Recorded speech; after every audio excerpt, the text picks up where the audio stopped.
बिस्मिल्लाहिर्रहमानिर्रहीम। मैं चाह रहा था कि आप सब दोस्तों को बता दूं कि कल के खान साहब का एक इंटरव्यू मैंने देखा और मैं चाहता था कि उस पर जो हक़ाइक़ हैं वो सारे लोगों के सामने आ जाएं। खान साहब ने उसमें ज़िक्र किया कुछ मेरी ज़मीन का, कि वो ज़मीन जो है वो मैं उनसे कोई लीगलाइज़ कराना चाहता था, जिसकी वजह से उनके मेरे साथ इख्तलाफ हो गए या मेरे उनके साथ इख्तलाफ हो गए।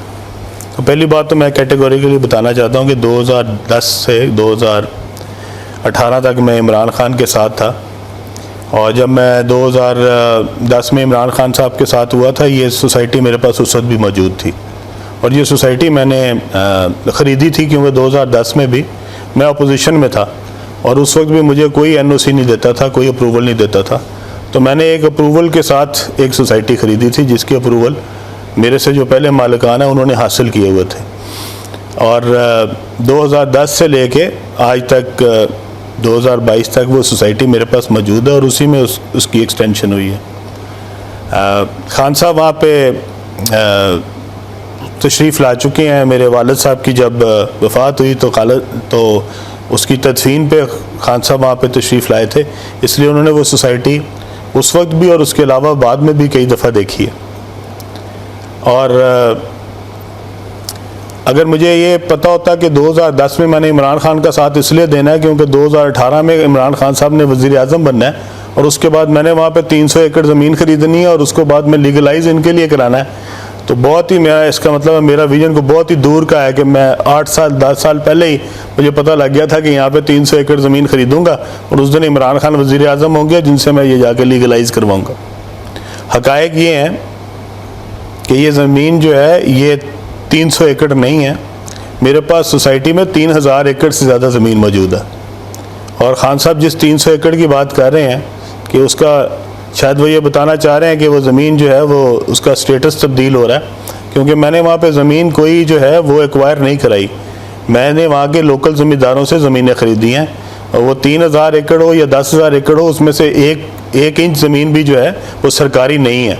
वहाँ ना ही कोई शामिलात है और ना ही वहाँ पर कोई सरकारी एक कनाल भी मौजूद है। तो इसलिए वहाँ पे सारी ज़मीन जो है वो लोकल ज़मींदारों से ख़रीद की गई है और मार्केट रेट पे ख़रीदी गई है और उनकी मंशा और मर्ज़ी के मुताबिक ख़रीदी गई है। दूसरी बात ये कि ये जो ज़मीन जिसकी वो बात कर रहे हैं, ये ज़मीन अब रूडा के अंडर आ गई है, जो कि इमरान खान साहब ने बनवाई है रूडा। और ये रूडा वो है जिसने लोगों से ज़मीन एक्वायर की है सरकारी रेट पे, जो कि चंद लाख रुपए के अगेंस्ट ख़रीदी गई हैं और बाद में अपने मनपसंद जो डेवलपर्स हैं उनको ये बांटी गई है। वो जो मनपसंद डेवलपर्स हैं उनमें कौन कौन शामिल हैं, उनमें किन किन लोगों ने मफाद लिया है और उनका इमरान खान साहब के साथ क्या ताल्लुक़ है, अब इसकी इन्वेस्टिगेशन भी होनी चाहिए। क्या उसमें वो डेवलपर भी शामिल हैं जिनके पास मैडम फ़रा जो हैं वो दुबई में जाके मुकीम थी, जिनके जहाज़ के ऊपर वो फिरती रही हैं और जिसके करीबी रवाबत की वजह से इमरान खान साहब के साथ भी उनका ताल्लुक़ बना। मेरे ख़्याल में सारी चीज़ें अब लोगों के तक पहुंचनी चाहिए। ये 300 एकड़ अराज़ी के बाद अब ये भी खान साहब को बताना पड़ेगा कि वो जो अराज़ी रूडा में दी गई, जो कि लोगों से सरकारी ज़मीन सरकारी रेट पे ख़रीदी गई, प्राइवेट ज़मीन, और उसके बाद उसको प्राइवेट डेवलपर्स को दे दी गई, वो प्राइवेट डेवलपर्स में कौन कौन शामिल हैं? क्या जो आपने LDA का वाइस चेयरमैन लगाया था उसके रिश्तेदारों को जो कि एक अलग से हाउसिंग सोसाइटी के मालिक हैं, क्या उनको भी उनमें 10 में शामिल किया गया है? और अगर किया गया है तो क्यों किया गया है?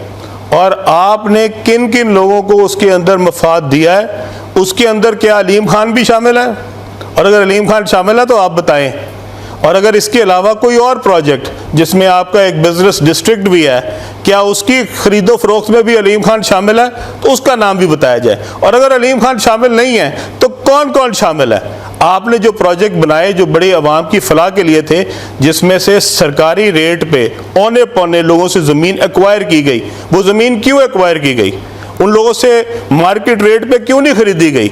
और वो मार्केट रेट पे ख़रीद के आपने उसके ऊपर शॉपिंग मॉल्स बनाए, आपने उसके ऊपर प्लाजे बनाए, आपने उसके ऊपर गोल्फ कोर्सेज बनाए। अगर खान साहब आप वो ज़मीन के ऊपर प्लाजा बना सकते हैं तो वो उसकी ज़मीन का स्टेटस ग्रीन है, लेकिन आपका प्लाजा बन सकता है अंडर रूडा, आपका शॉपिंग मॉल बन सकता है, आपके गोल्फ कोर्सेज बन सकते हैं, आपके घर बन सकते हैं, अलीम खान की सोसाइटी नहीं बन सकती। क्यों? जरा जवाब देना पसंद करेंगे। अगर उसका स्टेटस ग्रीन है तो सिर्फ अलीम खान के लिए ग्रीन है। रूडा जब उसके ऊपर डेवलपमेंट कर रही है, रूडा जब उसके ऊपर प्रोजेक्ट बना रही है, तो उसका स्टेटस जो है वो ब्राउन कैसे हो जाता है और अलीम खान के लिए ग्रीन क्यों हो जाता है?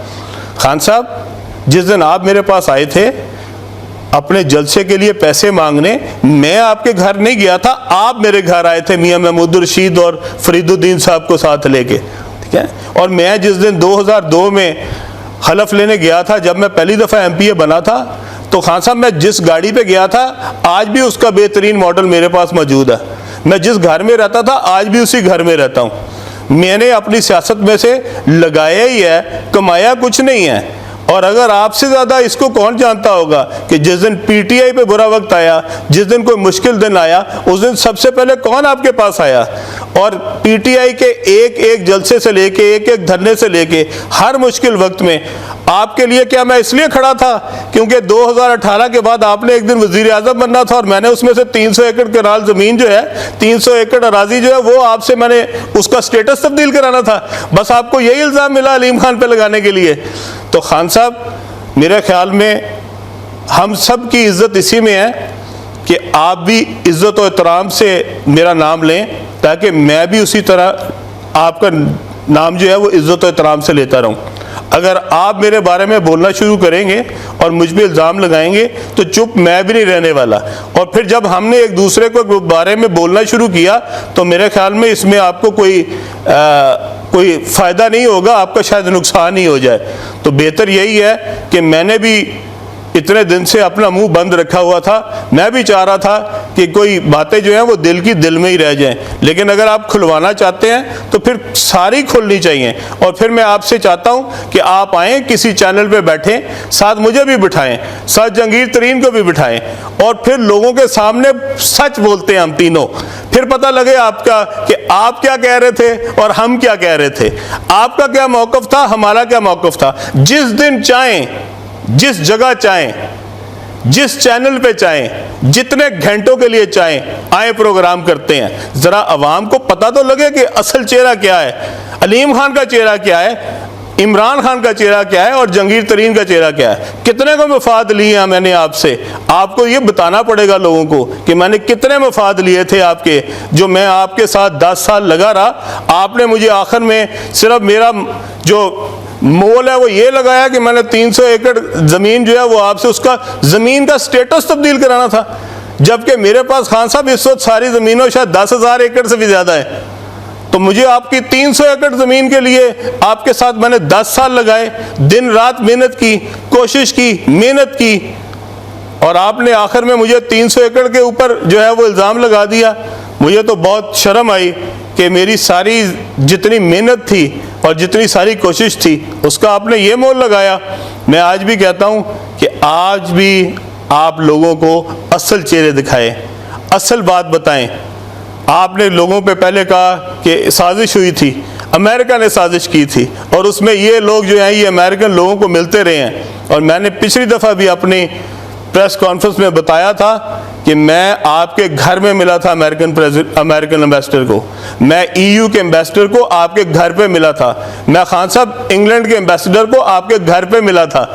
जब आपके घर पे जिस वक्त आप प्राइम मिनिस्टर नहीं थे इन सारे एम्बेसडर्स को मिला जा सकता है, तो उसके बाद क्यों नहीं मिला जा सकता? खान साहब हुकूमत में आने के बाद तो ये एम्बेसडर्स मुझसे ज़्यादा ऑफिशियली भी मिल सकते थे, और आपने मेरे नाम के ऊपर गद्दार लिखवा दिया, जबकि मिलते तो मैं आपके साथ रहा था। जब आप मिला करते थे इन एम्बेसडर्स को, जब आप अपोजिशन में थे, तो क्या आप मुहिब्बे वतन थे? और आज जो मिल रहा है आपके दौर में वो गद्दार है। ये कौन सा स्टैंडर्ड है? आप एक स्टैंडर्ड क्यों नहीं रखते? आप बताएं कि हाँ उस दिन मैं भी गद्दार था, आज ये भी गद्दार है। तो हम भी सारे मान ले कि ताकि जो जो मिल रहा है जिस भी एम्बेसडर को, खा वो EU का एम्बेसडर है, खा वो ब्रिटेन का एम्बेसडर है, खा वो अमेरिका का एम्बेसडर है, खा वो जापान का एम्बेसडर है, खा वो रशिया का एम्बेसडर है, वो सब गद्दार हैं। तो आप अपने लोगों को देखें, आप अपने वज़रा को देखें कि उनमें से कौन कौन मिले हैं इन सारों को, और अपने दौर में भी मिले हैं और उससे पहले भी मिले हैं। ये क्या स्टैंडर्ड है कि जो भी किसी एम्बेसडर को मिला है, जो भी किसी हाई कमिश्नर को मिला है, क्या वो सब गद्दार हैं?